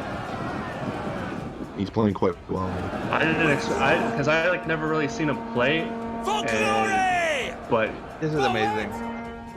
This is weird. I mean, there's this gap between the pikes, and he didn't just walk right through it and an attack. The Roman general is wavering. Advance! If somebody can charge him right now, but he is what the hell? That's a really dangerous charge. Look at this. That charge is right through pike head. He's about to sandwich him. He's about to sandwich him. Yep. That's it. That's a GG. If his general gets in there, that's a GG. Right there. I don't know why he went for that charge. I don't. And he charged right on the face of the pike. Okay, that's a GG. Roman general got look at this. Roman general got known that was pike. Yeah. I think he must have known. I think he's done that multiple times this game. He's run his characters right at people. He's gotta just not know that running people at. Oh, this charge gonna. Okay, he got a good charge on the rear of Epirus right now. But it's sandwiched. Quickly now! That eagle cohort is back in the Advance at speed! Superior. Is I think, guys. Because Solomon, you don't know this, but he's probably just cocky because he won the last one. He's like, oh, fuck this guy. Yeah. It just goes in their head. It's a it's in the head. So it's in the head. And Skinny's like, no, fuck you. I want these fucking $70. So yeah. Can you get some no Rome, fuck Senate emotes, please? Spam it. Spam the anti-Roman emotes, please. Of course, I'll get back to my job, my other job. Yeah, your other job. Do it. Spamming the chat. Yeah. Can you spam with anti-Roman things, please? Yes, sir. Yeah. Oh, wow. Awesome. It's almost the end for this Roman shit. What were you saying? It's almost the end for this Roman shit. No, not you. I heard that. Look at this. One guy is in. Look at this. One guy is in square formation. One guy is in pike formation. What's gonna happen? Come on, you can't stop them with the square formation. Well, I mean, it's a little too late now, but yeah. I mean, there were multiple chances where there were gaps where he could have tried to go at the pikes from the side, or at least force them to reform, and then caught them before they got. Thank you, Mark. Thank you, Mark. That's $100. 100k cheer emote right there. Oh boy. One of the last problems that Epirus is going to have to deal with here is his unit of Imperial Eagle cohort. I think if he just stops combat altogether, and he could just win on kills, but even though the Roman general's gone and the balance bar is super in Epirus' favor, this unit of Imperial cohort in square formation is just a really tough nut to crack. They're already at 620 kills and climbing. If there is a 623 change, kills with one unit is crazy. That's why Eagle cohort. And Yeah. imagine one first cohort and Eagle cohort, it is insane. Now Yeah, this so- Eagle cohort is holding their banner, I guess, the Roman banner. Skinny has a lot of guys not doing shit. Yeah, we have Because- 3 minutes and 15 seconds more to go. Because that's why our first champion 828 won. Like someone was always doing something. So there we go, they just don't waver. But yeah, that was like Never mind. like yeah, because our GG! war dogs, baby. Get some GG in the chat, boys. And Skinny on the chat poll. And can we get the How parties? many kills did those pikes get? Is my Yeah, question. we'll calculate on that right now. Can you get the parties? They almost got 200 apiece. Wait, I'm not. It's not giving me the numbers. Oh, no, yeah, it will Oh, show there we you. go. I see it. Never mind. Never mind. So Can you get- 164, 31. Can you get the participants, please? Yes. I won't say anything. I'll just bring them in. Yeah. Officially the underdogs. I think it came down to those pikes. I mean, the mistake that the Romans made running right at the pikes over and over and over and over and over. You can see how that many just- units Hey, they have killed. Hey, Spartan, I can't. They won't let me drag him in. Did you Really? get rid of one of my rolls? Yeah. I haven't get rid of any of your roles. Hold on. I think this is the main That's channel. probably your that's why. stupid cousin. He can't do it. Nobody except me can touch your roles. Never mind. Let me see. I can't pull him in. Even That's even so I stupid. can't pull it, man. What the fuck? What the hell? Even I can't pull it. Man. Oh, now I can. Okay. Oh, okay. Okay. Hi. Hey, congratulations, Skinny. Good job, buddy. Yeah, Can you- thanks. I didn't leave those Romans to pillage poor villages and stuff like that, you know. I had to Yeah. teach them a lesson. What was on your mind? And I was like, oh shit, I'm playing against Rome. Mm-hmm. And then? And then, I don't know, I just sort Pokey, of... pokey, pikey. Yeah, pretty much. that was the kind of plan to make most use of the pikes. And I was actually quite lucky that you didn't bring any better missiles to hammer down my pikes before they could even fight. So I was trying to use that to my advantage and then hopefully draw out the cav fight as long as possible and not lose that. I thought you got really lucky because there were gaps, and there were times when he would attack just the front of one of your pike units with 2 units, when he could have either split them and attack you from the sides, so you had to choose one or the other, or even if you just have one, like a good sword unit, you can just kind of move to the side and try to go around, which forces a pike unit to reform, and you can often catch them before they're in full pike formation.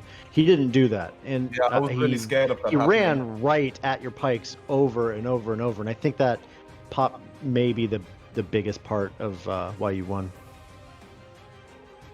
Plus your strategy of leaving that archer unit out in the middle of nowhere for like 10 minutes. That had to be your smartest thing that you did. Look at the kills of the swords. 236, 140, 230. Pretty decent job, He Skinny. annihilated. Yeah. Yeah. Good Let's- job, Skitty. Good job. Yeah. I'm proud. I'm Okay, proud that you're proud of it. let's go to Slayer. Look at that horse unit, 341 kills. Can you? Let's go to Slayer. Slayer. Oh, What? I mean, same thing.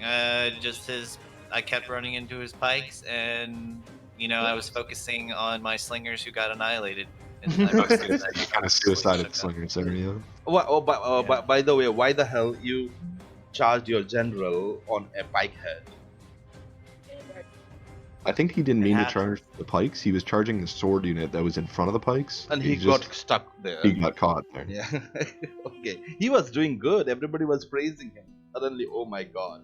Really? That's one thing that I wish that this game didn't let you do, is just like put a unit on top of another unit. That shouldn't be allowed. That shouldn't be Well, I possible. mean, before you were talking about bugs that existed from 2013, they still Yeah. exist. Yep. So That's one of them. If there were 10 things I could change, that would definitely be one of them. Okay, let's talk to the participants and then we can talk all day. Okay, what was on your mind, Slayer? Oh, I mean, I'm done. I'm ready for the next match. Okay then. Okay, on that note, it was a good match. I'll go for a quick stats here. So, Slayer got 4,150 deployed. He got 12,000 and 844 losses and got 2168 kills. So if we go for the kill count also, if it was a draw match also, SkinnyBlack is winning straight ahead. On the other hand, Skinny has deployed 3,858 units. He got 2,100 losses and got 2,800 kills. That's really awesome. So on that note, that was a very good victory by Aparus. So I have to update the brackets. So congratulations, Aparus and Skinny, for the first victory and securing 1 point. This is a knockout round, so best of luck for both of you for the next rounds. Yeah, on that note, we'll also take a break. I'll be catching you later.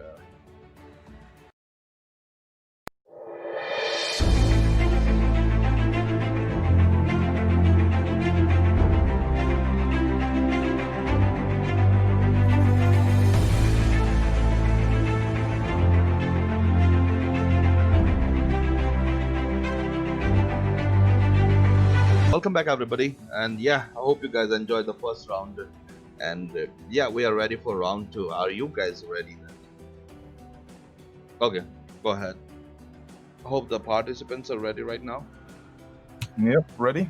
Okay, let's go. And this is pretty important match, and we should have a poll because this is the second round, and whoever wins this, if Skinny wins this, he is straight 2-0 victory, and this is like do and die situation for SlayHer. So this is second round.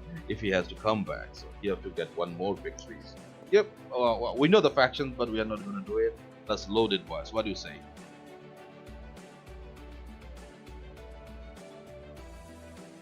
What's that faction on the left? I didn't catch that. Okay, here we go. It has a different icon than you're used to seeing, so. What is it though? It's one of the African tribes, Maasai. Maasai, right. Okay, boys. Match number 2, round 2, group stage. Let's see what we have now.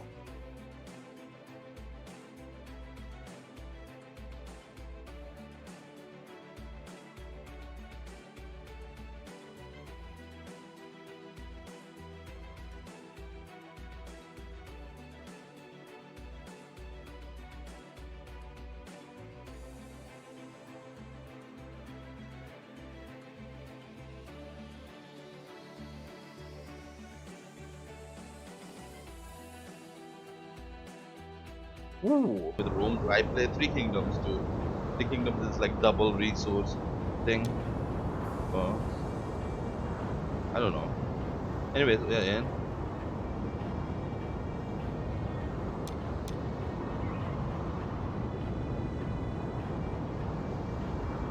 Okay, I'll take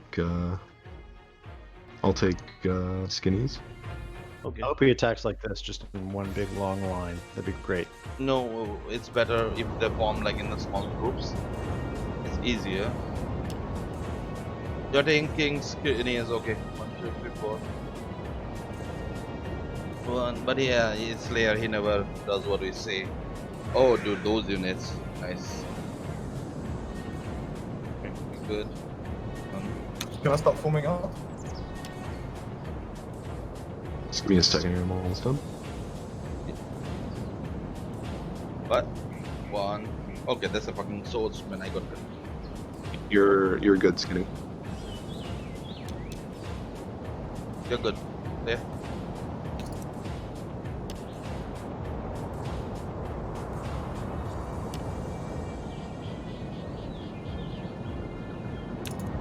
Okay.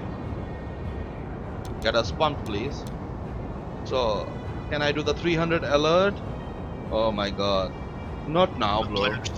After the match, you do it. After the match. You do it now. It'll not pop up. It'll not pop up. Alerts are off. Okay, go ahead. Go ahead. Hold on, hold on.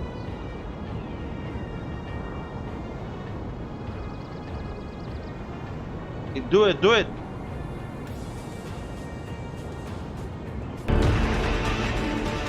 Are the players still in here? Yeah, you can move them.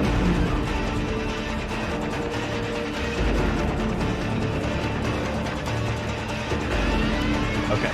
Let's just wait until maybe comment on the army makeup a little bit. Yeah. Just let them get started, and then we can talk about what they brought. Well, they just left the room, so I can talk about it now. Right? They can be watching the stream. Rude of them, but you know. Trash Gamer 40 Oh, here, cheered I can 300 actually special check. Leonidas bits to the Spartan treasury. Thanks for the Slayer- biddies, Trash Slayer's Gamer in there. 40, comma. Yeah, I doubt Thanks he's a lot for doing the it, but 300, Mark. I don't know. Really appreciate it. Fuck yeah. Okay, yeah. Sorry, what you guys are talking one- about? That's one thing I like about Twitch versus Facebook gaming is you can actually see all the people that are in the room. Let's not talk about other platform, please. Yeah. I have to. Fine, you're right. I am trying to stick to Twitch, bro. Don't put my ass kicked. Evil Twitch. Twitch is evil. I'm just talking about Twitch and how bad it is now. That's all I'm going to talk about for the rest of the stream. Yeah, please. Don't. What's bad? Is it doing something? Oh, perma ban him. I can't perma ban him. I can. I will not. I mean that. But I'm a joy. I'm a joy. He is. He's Absolute awesome. Joy. He is awesome. Go, boys. Can you get a solo in the chat, please? And you can go and check out Solomon. Just somebody type solo. Yeah, go ahead. Show him some love in his Facebook, in his Twitter, and all the stuff. Here we go. He's an amazing lad. Okay, let's come back to the battle. Look at this. As soon as the battle started, the Numidian cavalry. Dude, Numidian cavalry. That's amazing. Yeah, so you'll see on their little unit card here, they have a little buff called Horseman. These guys have speed 8, which is the highest speed in cavalry for the game right now. And this little horse gives them an advantage in actual acceleration. These horses are right on the head. Yeah, they're going to be faster in acceleration, so it's almost impossible to catch. What I like from Armenia is they do have a very, very... Riders advance! Keep going in and out. I'm just focusing on the charges right there. Riders advance! All I heard from you was what I like about Armenia is, and then you broke up. Quickly I don't know now! sorry about that. What I was saying was I like the... Do you hear them good? Okay, as much as be me, I guess. Sorry. I like the very Mark, fast, one second. light cavalry, One very second. heavy. One second. Mark, can you change the Discord server to Euro, please? Mark, can you change the Discord server to Euro? Okay. Yeah. Go ahead. Sorry for that. So we see a similar army comp here from SlayHer. He's got 3 slingers, but I want you to note just the stats on these guys. They have range 215, which is the highest range in the game, along with Balearic slingers and Indian archers. Longbows. These guys have armor-piercing damage, so they do straight up less missile damage than an archer unit, but they're extremely good at cutting down unshielded and armored units like these cataphracts that Armenia has. So I'd really like to see SlayHer really use his skirmishing advantage this game before he starts to get into combat to really get the most out of those slingers.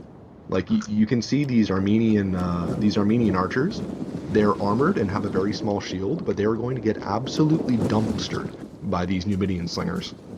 Numidian javelin men are really good also, and they have pretty decent melee stats. He has 3 units of them. The Musallium units. Where are they? Yeah, Musallium Antahim. Holy shit, look at that. They has 90 range, 23 weapon damage, and they are pretty good in melee also. 10 attack and 13 defense. Can you see that? That's pretty decent stats.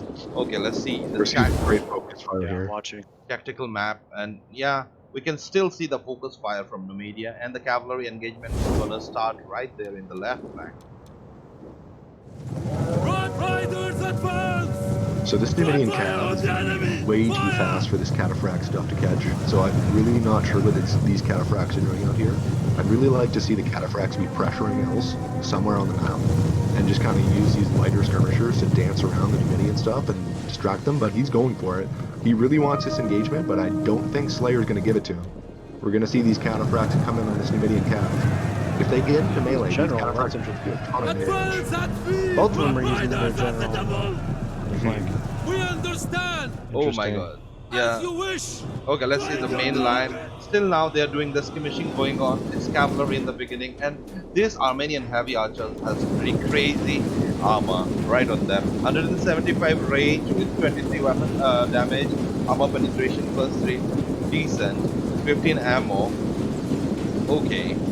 So far, Yeah, we can see them Sicily Cav is just completely disengaged from that engagement. They're just way too fast to catch.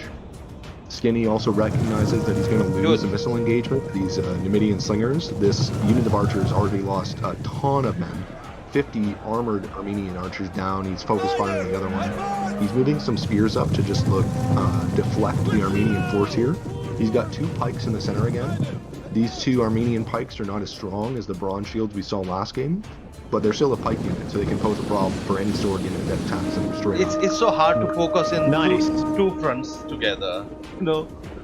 This noble infantry paused at just the right place, right in front of their line and threw their jabs. I think they're going to do it again. Okay, they're getting. Forever loyal. These archers back here I mean, are going to that's- absolutely slaughter. Look at this, guys. You know what I was talking about. Most of the people that do it, like right now, they're doing the skirmishing, but they're still, yeah, that unit got hammered. They're not even trying to engage. They're just shooting each other. Finally it begins. Numidian noble infantry engaging on the pikemen. Okay, look at the amount of missiles right there. Holy fucking shit. I really like that player drew out the Armenian cataphracts to the far field and made them run back and forth. Cataphracts have super heavy armor and they're really slow. So you can see that both of these units are already only active instead of fresh. So their fatigue is going to drop off really hard, and that's going to allow this Massaicily noble cavalry and these 2 units of Numidian spearmen to obliterate the cataphracts off the map. This is interesting. He's got the Armenian cavalry parsed away from the rest of the entire army all by itself, and he was able to put 2 of his own units of cavalry behind the Armenian line. And he's got on the other side of the field, he's got his, what are these? His javelin men that look like they're going to come around the flank. Yeah, I mean, I feel like he's trying to emulate a bit what he did in the last battle, but I feel like he's got a more cavalry control this time, so he just needs to send these peltas over the side here. He's rearranging his slingers now. I'm going to be interested to see what they pick. I'd like to see this Armenian horse kind of sneak through the center here. I don't think he's watching it. You can see right through it. He is trying to come gap. in, yeah. Yeah. Really, really nice play by Skinny here, recognizing there's a hole and trying to abuse it. Not perfect control on the horses. A couple of them are going to get caught on the Numidian guard, but he gets most of the cavalry even through there. The Armenian cav got one of those missile units. Yeah, we can see the I don't know why he's Massaicily not cav attacking it with his other missile back here. Oh, the Armenian cataphracts are literally in Africa. They're singing the rains down in Africa over here on the flank. They are completely out of the battle right now. And Massaicily has full control of this front line. I'd like to see him just slam into the rear of these guys. And we can see him moving in now. He recognizes that he can have an advantage and just absolutely slam this infantry and wrap up the line. There's a bit of an opening here, but he's got to get in there fast. Yeah, I mean, the problem is those cataphracts are so slow, it's going to take forever to get there. And we can already see that. He ran him out that far. Now look at the front line. Both the Armenian cavalry are charging in. Let's see. General is coming in. This is what I thought he Beautiful block. What a block there. Disengaging that sword unit and catching the Massaicily general, which is really nice. I'd like to see him get this spear unit here to cut off these Armenian spearmen. I also like that he's not focusing on these archers. These guys are basically already out of the battle. Don't need to waste too much time on them. They don't have many guys left, so the ammo they have is not that great. He's using these slingers to focus down this cavalry here in the center. Slings also do great against horsemen because they're such a large target that the slings almost never miss at all. We have these spears coming out of the side here. I'm going to protect from these cavalry that are now winded. So this unit of speed 3 spears is just going to catch this Armenian general right now. And yeah, he's just running away, trying to go ahead. But he can actually sandwich the spearman. just got routed. Uh-oh. Yeah, good catch there. He's routed that unit too, and he's got a free heavy cavalry, Numidian heavy cavalry here. This Numidian slingers still have their ammo remaining. And this Yeah, these Busilium units, holy shit.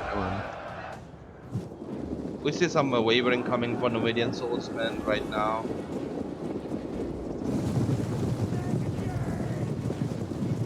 Yeah, I mean the really heavy Armenian line here, the noble Nahakar swordsmen are doing a great job just slicing through this infantry, but the missile and cav advantage for Numidia is so great. You can see he's moving this light cav back again to try and bring off these slingers, but SlayHer recognizes it immediately. He's going to bring in those peltas. It looks like they're out of ammo now. He's going to collapse on the station. Look at the sandwich here. Look at the sandwich. One pikeman is just getting sandwiched by Numidia. He can't do anything. The Armenian pikeman just got getting sandwiched right there. We see some great rear charges from the Armenian cataphracts on the back of this Numidian line. Charge too, yeah. Yeah, really good. I don't know if you know the exact time, but there's a 7-second window as soon as you charge with an infantry unit or, any unit in the game where you get that charge bonus. Super impactful to cycle charge.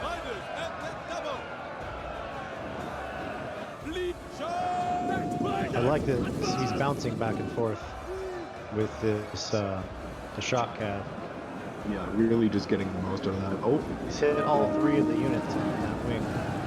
He gets another beautiful rear charge before this pike unit can turn around. It routed the unit that it was attacking, and it's going to slowly try and turn around, but this Numidian cav is just way too fast. It's going to get right out of there, maybe slam into these swords or the spear again. The speed at which Massalia moves its cav is just absolutely disgusting. Just because of the speed, nobody can catch them.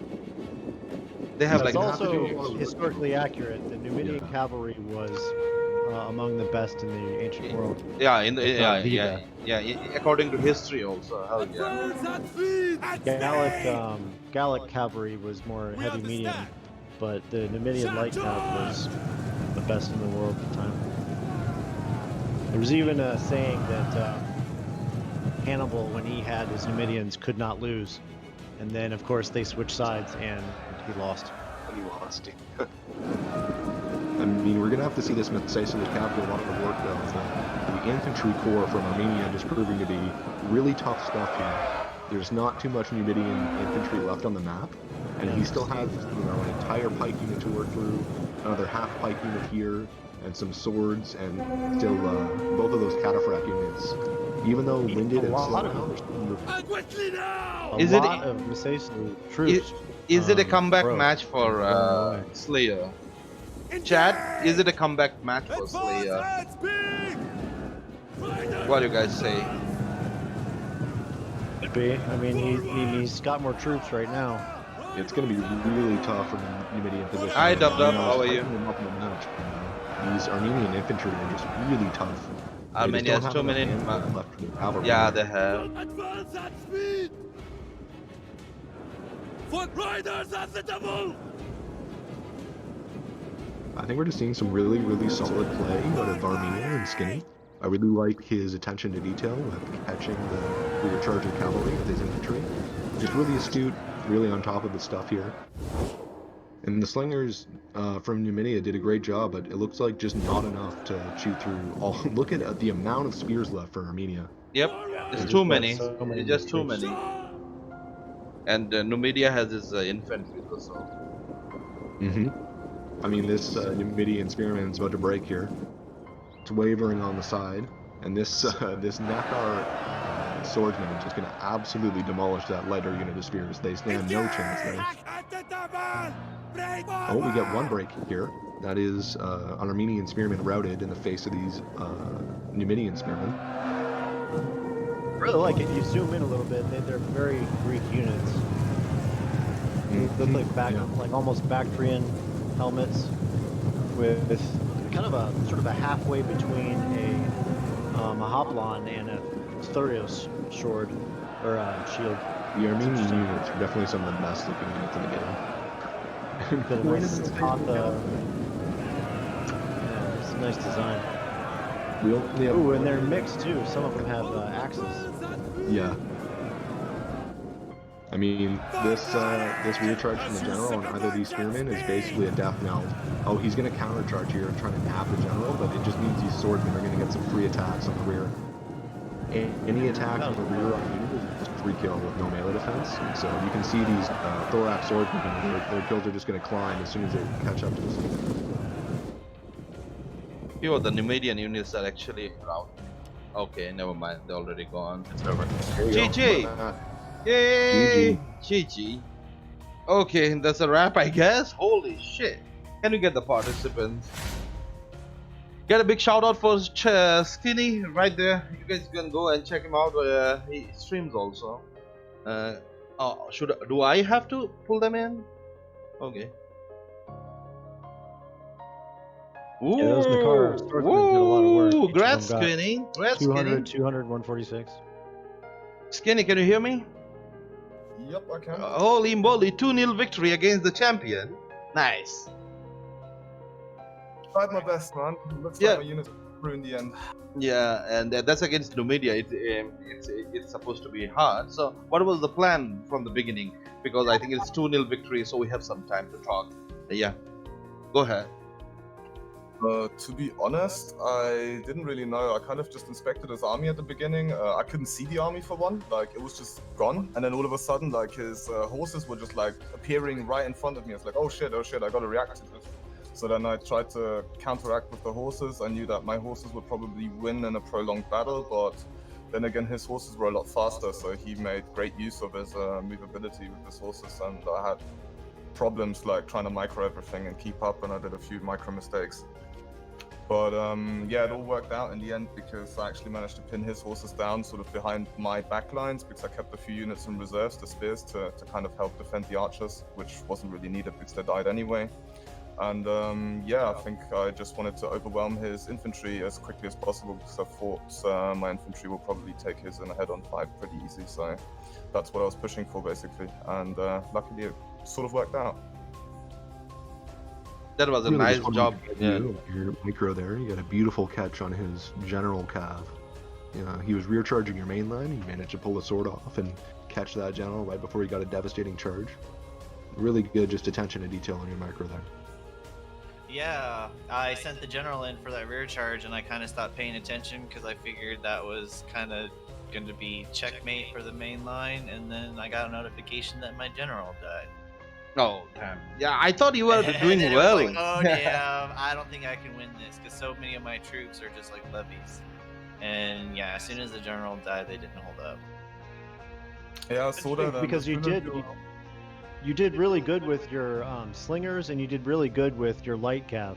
It's just your infantry could not stand up against Armenia's heavy infantry. My whole idea was I was just gonna keep my army running and like baiting, but obviously they got tied up, and it's really hard to get them to disengage when everything else is going on. So I banked on being able to disengage my melee, but they have a speed of 2 and you have a speed of 2, so I mean it doesn't even work.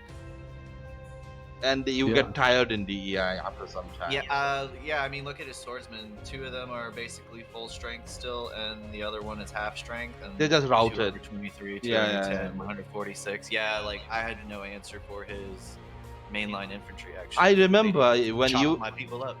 I remember when you and Dub played on 2 versus 2 with Numidia, and what was the combo? Numidia and Carthage. Yeah, Numidia and Carthage. You guys wrecked the enemies. Dude, on the finals, Dub and SlayHer in last tournament, they wrecked the enemies 2-0. That And was such a beautiful game. Yeah, 2-0. Yeah, 2-0. It was exactly Numidia, Carthage, Numidia. The combo was. Yeah, Dub is one of our other champions.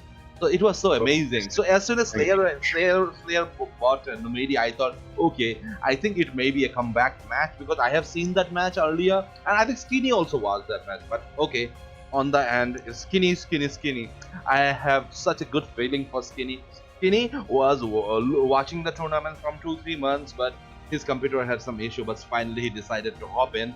So hell yeah, best of luck, buddy. Very good start. 2-0 in the start. That's amazing. But you know, in CMO, what we seen most of the time, whoever becomes a friendly champion, he never becomes a main champion. Remember that. Don't get your victory on your head. I guess. Yeah. It happens. It always happens. Okay, so can we go for the quick stats? Really? Okay, so SlayHer have deployed 4,005 units. He lost 2,002 and he got 1,791 kills. On the other hand, Skinny deployed again less units.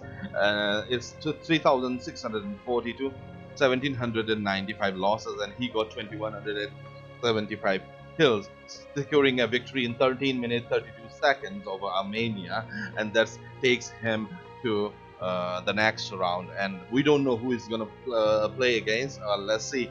General didn't put up his weight. Yeah, your general was I don't know. I think what was his name? King Juba. Yeah, King Juba was not in a good mood.